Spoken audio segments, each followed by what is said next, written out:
Tamilmani sir சொல்லக்கூடிய 2 point. ஒன்று வந்து எடப்பாடி பழனிசாமி அவர்களுக்கு நாளும் ஆதரவு பெருகி கொண்டே வருகிறது. அதனால் காழ்ப்புணர்ச்சியில் ஊடகங்கள் இதை வந்து பெருசு பண்ணுறாங்க. செங்கோட்டையன் வந்து எங்கேயுமே எடப்பாடி பழனிசாமி அவர்கள் மீது எந்த குற்றச்சாட்டையும் சுமத்தலை.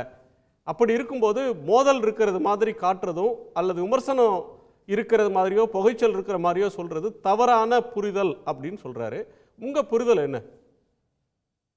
எடப்பாடிக்கு நாளுக்கு நாள் ஆதரவு பெருகுங்கிறது தலைப்பை தாண்டிய விஷயம்னு அண்ணன் தமிழ்மொழி சொன்னதை நானும் ஒத்துக்கிறேன். அதனால அதை பத்தி விரிவா வாதிக்க வேண்டாம். அதற்கான தரவுகள் சமீபத்துல எதுவும் வரல. அவர் சொன்ன ஒரு விஷயம் உண்மை. செங்கோட்டையன் எடப்பாடிக்கு எதிராக போர்க்குரல் எழுப்பல.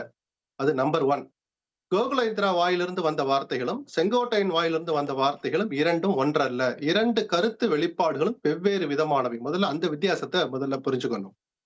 அரசியல் ரீதியாகவும் சரி, கட்சி அமைப்பு ரீதியாகவும் அரசியலமைப்பு சட்டப்படி பதவி வகித்தது அடிப்படையிலும் சரி, எடப்பாடியை விட வெகு வெகு சீனியர் செங்கோட்டையன்.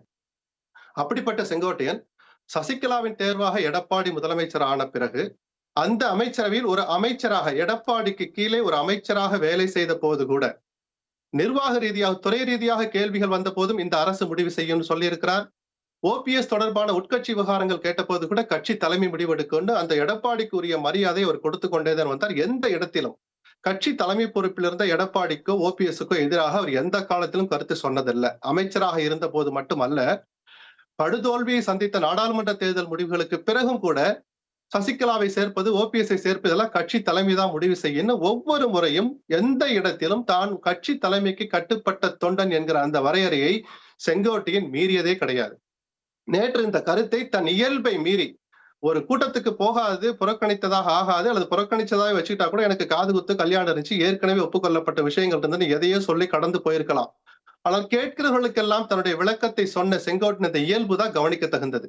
அது எடப்பாடிக்கு எதிரான போர்க்குரல் அல்ல. எடப்பாடி ஒரு சங்கடத்தில் தள்ளுவது. 4 நாட்களுக்கு 5 நாட்களுக்கு முன்பாகவே என்னை இந்த பிரதிநிதிகள் வந்து சந்தித்தார்கள். இந்த நிகழ்ச்சியை யார் ஏற்பாடு செய்தார்களோ அந்த பிரதிநிதிகள் என்னை வந்து சந்தித்தார்கள். அவர்கள் காமிச்ச நோட்டீஸ பார்த்தேன், பாம்ப்ளெட்ஸ பார்த்தேன், எங்க அம்மா படம் இல்லையேன்னு சொன்னேன் அப்படின்னு சொல்றத பொது வெளியில அவர் போட்டு உடைக்கிறார். அப்படின்னா என்னன்னா, அந்த நிகழ்ச்சி ஏற்பாட்டாளர்கள் கவனத்துக்கு நான் சொன்னேன், குறைஞ்சபட்சம் அது வேலுமணி கவனத்துக்கு போயிருக்கும், எடப்பாடி கவனத்துக்கு போயிருக்கும். 4 நாட்கள் இடைவெளி இருந்தும் கூட ஒரு கட்சி தலைமை பொறுப்பில் இருக்கிற, ஒரு பொதுச் செயலாளர் பொறுப்பில் இருக்கிற எடப்பாடி அம்மா படத்தை வைங்கன்னு ஒரு இன்ஸ்ட்ரக்ஷன் கொடுத்திருக்கலாமே, ஏன் அவர் செய்ய தவறினாங்கிற மறைமுக மெசேஜ செங்கோட்டையன் சொன்னாருங்கிறத நானும் ஏத்துக்கிறேன். ஆனால் வெளிப்படையாக அவர் எடப்பாடிக்கு போர்க்குரல் எழுப்பல. அப்போ இந்த பதவி யாரால வந்தது? நீங்க டெக்னிக்கலா விட்டுடுங்க, உணர்வு ரீதியா பாருங்க. எந்த அடிப்படையில் எனக்கு நீங்கள் பாராட்டு விழா நடத்துகிறீர்களோ அந்த பதவியை எனக்கு தந்த சசிகலா, இன்னைக்கு அவர் சொல்ல மறுப்பார் எடப்பாடி, ஜெயலலிதாவுடைய ஆசீர்வாதத்தால் கிடைத்ததா கூட வச்சுக்குவோம். அந்த அம்மாவின் படத்தை வைங்க, டெக்னிக்கலா வாங்க. இந்த திட்டத்திற்கு முதல் முறையாக நிதி ஒதுக்கீடு செய்ய ஒப்புதல் அளித்தவர் ஜெயலலிதா. எனக்கு நடத்துகிற பாராட்டு விழாவில் முதல்ல அம்மாவுக்கு பாராட்டு விழா நடத்தணும். பாராட்டு விழாவை கேட்கிற இடத்துல அம்மா இல்லை, அவங்க படத்தை வைங்கன்னு சொல்லி இருக்க வேண்டிய கடமை எடப்பாடிக்கு இருக்கு, அவர் தவறிவிட்டார் அப்படிங்கிற இந்த விமர்சனங்களை எல்லாம் அவர் மறைமுகமாகத்தான் வச்சிருக்கிறார்.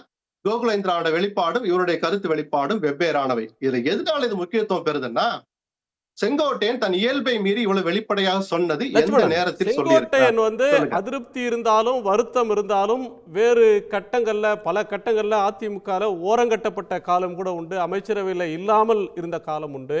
அப்போல்லாம் அவர் வந்து சின்னதாக முணுமுணுத்தது கூட கிடையாது. கட்சி தலைமைக்கு எதிராகவோ கட்சிக்குள் என்ன நடக்கிறது அப்படின்றத குறித்தோ எந்த ஊடகங்கள்லையும் எந்த பேட்டியும் கொடுத்ததில்லை. இப்போ வெளிப்படையாக எல்லா மைக்கு முன்னாடியும் பேசுகிறார். நீங்கள் சொல்லும்போது ஒரு வார்த்தை சொல்கிறீங்க, எடப்பாடி பழனிசாமி அவர்களை ஒரு சங்கடத்தில் தள்ளுறாரு அப்படின்னு சொல்கிறீங்க. அவர் ஏன் தள்ளணும்? எம்ஜிஆர், ஜெயலலிதா என்கிற தலைவர்களை, ஜெயலலிதா அவர்களை ஒரு உணர்வுபூர்வமாக அதிமுக தொண்டர்கள் முன்னாடி நிறுத்துறதுக்கு இந்த நேரத்துக்கு என்ன அவசியம் இருக்கு? தன்னுடைய ஆதங்கத்தை பிரியன் சொன்ன கருத்துல இருந்து நான் வெளிப்படுறேன். அவருடைய தனிப்பட்ட வெறுப்புகளுக்காக அவர் இந்த கருத்துக்களை வெளியிடல. ஒரு பொது நலனுக்காக, கட்சி நலனுக்காக தன்னுடைய ஆதங்கத்தை வெளிப்படுத்தினார் நான் பாக்குறேன். ஏன்னா ஓரிரு மாதங்களுக்கு முன்பாக முன்னாள் அமைச்சர்கள் 6 பேர் போய் எடப்பாடியை சந்திச்சாங்க கட்சி நலனுக்காக. அண்ணன், நீங்க 2026 முதலமைச்சர் ஆகணும்னா டெல்டாலை, சவுத்லை கட்சி பலவீனமாய் போயிடுச்சு, கட்சியை ஒற்றுமைப்படுத்தணும், பிரிஞ்சவங்களை எல்லாம் ஒண்ணு சேர்ப்போம், அப்பதான் நம்ம கட்சி திரும்ப ஆட்சிக்கு வரும், நீங்கள் முதலமைச்சராக முடியும் அந்த 6 பேர் சொன்னாங்க. எடப்பாடி மௌனம் காத்தார். 2 மாதங்களுக்கு பிறகு அப்படி ஒரு சந்திப்பே நடக்கலைன்னு சொன்னார். எடப்பாடி அப்படி வெளிப்படையாக தலைமை கழகத்தில் நின்று கொண்டு சவால் விட்டு எல்லோரும் பொய் சொல்கிறார்கள், அப்படி ஒரு சந்திப்பே நடக்கலைன்னு சொன்ன பிறகு 15 நாட்களுக்குள்ளாக ஒரு தமிழ் நாளிதழுக்கு செங்கோட்டையன் அளித்த பேட்டி, அப்படி சந்திப்பு நடந்தது நிஜம், நாங்கள் சந்தித்தோம் அப்படின்னு சொன்னார். கட்சி வளர்ச்சி பற்றி பேசினோம் அப்படின்னு சொன்னார். எடப்பாடி அவருடைய வார்த்தையை மறுக்கல. அப்போ கட்சி நலனுக்காக நாம எடுத்த ஒரு முயற்சியை எடப்பாடி மூடி மறைக்க நினைத்தார். இனிமேலும் நம்ம அதை வேடிக்கை பார்க்க வேணாம்னு செங்கோட்டையன் நினைச்சிருக்கலாம். இப்ப இன்னைக்கு செங்கோட்டையன் போட்ட அந்த ஒரு புள்ளியை நான் சில புள்ளிகளோட இணைக்க வேண்டிய கட்டாயம் இருக்கு. 2 புள்ளியை மட்டும் சொல்லி காட்டுறேன். கட்சியினுடைய பொதுக்குழுவை கூட்டி மிக பெரும்பான்மையான ஆதரவோடு எடப்பாடி மீண்டும் பொதுச்செயலாளர் ஆனார். அந்த தரவுகளை, ஆவணங்களை உயர்நீதிமன்றத்துல, உச்சநீதிமன்றத்தை, தேர்தல் ஆணையத்துல கொடுத்து ஆவணப்படி சட்டப்பூர்வமாக பொதுச்செயலாளர் என்று ஆகிவிட்ட எடப்பாடி, எல்லோருமே அப்படிதான் நினைச்சுக்கிட்டு இருக்கோம், உண்மை அதுதான். திடீர்னு இரட்டை இலை தொடர்பாக ஒரு வழக்கு வருது. அந்த வழக்கு இவ்வளவு உயிரோட்டமா போகும்னு நிச்சயமா ஒரு பத்திரிகையாளராக நான் கூட நினைச்சு பார்க்கல. தேர்தல் ஆணையம் சில நாட்களுக்கு முன்பாக உயர்நீதிமன்றத்துல வச்ச வாதங்களை எடுத்து பார்த்தா இன்னொரு புள்ளியை நான் ஏன் கொண்டாந்து இணைக்கிறேன்னு தெரியும். சட்டப்பூர்வமாக இதுவரைக்குமான உயர்நீதிமன்ற, உச்சநீதிமன்ற தீர்ப்புகளின் அடிப்படையில எடப்பாடி பொதுச் செயலாளர், அவர் தலைமையிலான கட்சி வசம்தான் இரட்டைகளை எடுக்கணும் அப்படிங்கிற நிலைப்பாட்டை எடுக்காம நீதிமன்றங்களுக்கு இணையான அதிகாரத்தை அரசியலமைப்பு சட்டம் தேர்தல் ஆணையத்துக்கு கொடுத்திருக்கு. உட்கட்சி விவகாரங்களை நாங்களும் விசாரிப்போம், இந்த விவகாரத்தை நாங்களும் விசாரிப்போம்னு சொல்லி இரட்டை இலை தொடர்பான விவகாரத்தை உயிரோட்டமா நாங்க வச்சுக்கணும்னு அவங்க வலியுறுத்தி சொன்னதையும் 1.5 மாதங்களுக்கு முன்பாக டெல்லிக்கு போயிட்டு வந்த தினகரன் ஒரு பேட்டி கொடுத்தார். அதே தமிழ் நாளிதழுக்கு கொடுத்தார். அதிமுக தேசிய ஜனநாயக கூட்டணியில வந்து இணையணும், எடப்பாடி தலைமையிலோடு வந்தாலும் சரி, அதில் அவர் ஒப்புக்கொள்ள மறுத்தால் எடப்பாடியை தள்ளி வைத்து விட்டு மற்றவர்கள் வருவதை அந்த 2ஆம் கட்ட தலைவர்கள் முடிவு செய்தாலும் சரி அப்படின்னு ஒரு புள்ளியை வச்சார். அந்த புள்ளி இந்த புள்ளி எல்லாம் வச்சு இணைச்சு பார்த்தா அந்த டெல்லி விசிட்டப்பவே கூடுதலாக வந்த தகவல், ஒருவேளை எடப்பாடியை ஒரு ஆம்பிஸ்ட் பண்ணி அந்த இடத்திலிருந்து நகர்த்தினால் அந்த இடத்தில் அமர வைக்கப்பட போகிறவர் செங்கோட்டையன் தான் அப்படின்ற ஒரு தகவலும் அரசியல் அரங்குல உலா வந்துகிட்டே இருக்கு.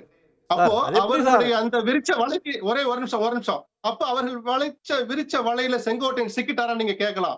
அப்படி சிக்குபவர் அல்ல செங்கோட்டையன். கட்சி நலனுக்காக சில விஷயங்களை எடுத்து சொல்லியும் ஏற்க மறுக்கிற எடப்பாடிக்கு நம்ம ஒரு பாடம் புகட்டலான்ற ஒரு முதல் புள்ளி இன்னைக்கு செங்கோட்டையன் வச்சுட்டாரோன்னு நான் சந்தேகப்படுறேன்.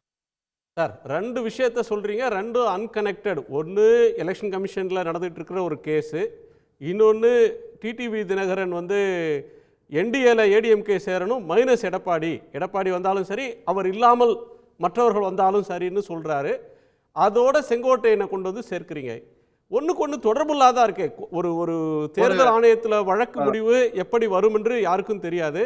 இதுவரையிலும் வந்திருக்கக்கூடிய முடிவுகள் திரு எடப்பாடி பழனிசாமிக்கு சாதகமாக தான் வந்திருக்கு.